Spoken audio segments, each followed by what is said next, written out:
Hey guys, Nick here with another Nick's Collectibles. What I have for you here today is one I just got in just like a day or two ago. I know I'm probably already a little late, but let's go ahead and take a look at Cobra Commander. Just came into me for the G.I. Joe Classified line. I already love how this guy looks. He looks like he's a mix of the mail-away one with the hood and the classic one that we all kind of know and love from the main cartoon. So let's go ahead and get started and have some fun.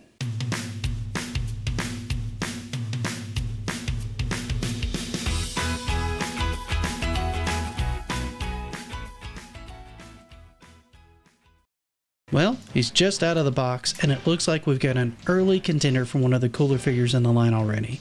Just picking him up, he feels heavy for his size, and his head sculpt is amazing. As we move in closer, you can actually see how nicely this thing shines and still has texture to it. That's pretty impressive. I also love how the helmet cuts up a little bit, framing his faceplate. And I love all the little details that they put into the helmet, giving it that commanding and menacing look that Cobra Commander is known for. I'm also really happy to report that his head motion doesn't suffer at all from the way it's made, having good up and down motion and side to side motion as well. Now, let's go and take a look at this shoulder guard next. And man, does this thing ooze Cobra Commander. It's nice and elaborate with molded frills on it, almost like Napoleon would have. While it's really elaborate and flourish, it has these slick armor plates along the top as well, giving him a little bit of protection. I even love the Cobra emblem on the shoulder. Speaking of Cobra emblems, look how nice this one on his chest looks. It hangs out just behind that gold chain between two of the buttons, which are also all gold, all the way down the jacket. This whole look reminds me of classic Cobra Commander, just with a lot of extra flourishes, like the scale mail that's on his shoulders. Scale mail, Cobra. Don't judge me. Seriously though, the whole design just works. It all looks like it belongs as the kind of Cobra Commander that we would have out of this line. I even like how the strap for his shoulder plate wraps all the way around the character and even holds onto his cape. However, all these elaborate flourishes do hurt the movement a bit. He can do an ab crunch, but it's really stiff. He can also twist left and right, but again, due to how far down his tunic drapes, it's really stiff, but it does move, so you still can do his waist twist. That works. His left arm also suffers a bit as well, due to the pauldron on his shoulder. It'll still do a 360, but it has to be a little further out to complete the rotation.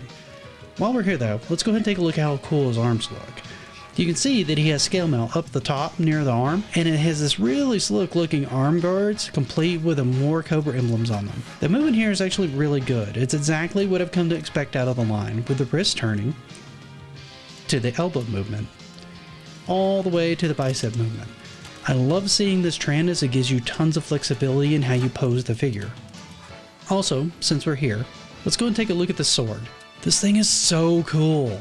From the elaborate snakehead hilt to the seriously menacing looking blade that sums up Cobra Commander the more I think on it.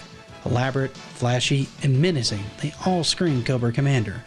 Even his gun is elaborate with a snake hilt, and on this one what looks like a barrel coming out of the Cobra's mouth, and I swear this looks like a flintlock pistol. And why am I not surprised to see the Commander using something that's more showpiece than useful? He even comes with two extra hands actually. The first in this line, if I'm correct, a clenched fist for the left hand and a pointing finger for the right hand. Honestly, this is the first time. I'll be honest, I've never seen this before in this line, and I'm really glad to see it, but I'd be far happier with it if they did this in addition to more of the other accessories to make holding some of the weapons easier. I suspect though that would probably push them out of their desired price point for this line, so they're probably not going to do that. Let's go ahead and finish up though by taking a look at how well they did with his legs. And I have to admit, these are really nice. They remind me a ton of the original, from the nice clean lines to the red stripe down the side. However, instead of his pants going all the way down over a pair of like dress shoes, he has a pair of like high boots, which I think is a nice touch. It still gives him that aristocratic / Nazi look that the character was always known for, but kind of modernizes him at the same time, which is cool. His movement here, it's okay. He moves forward to close to 90, however his back movement is pretty limited. His side movement is only about 30 degrees, and he really does have good knee bend, and he can even twist at the thigh, but as far as his foot articulation, it's pretty standard. He goes side to side pretty good, but his up and down is a little limited. Still works pretty well overall though. I have to say, he's a good figure, and he looks good next to Destro, fitting in well with a lot of the Cobra line in general. His height is pretty solid as well, coming in at 6 inches tall.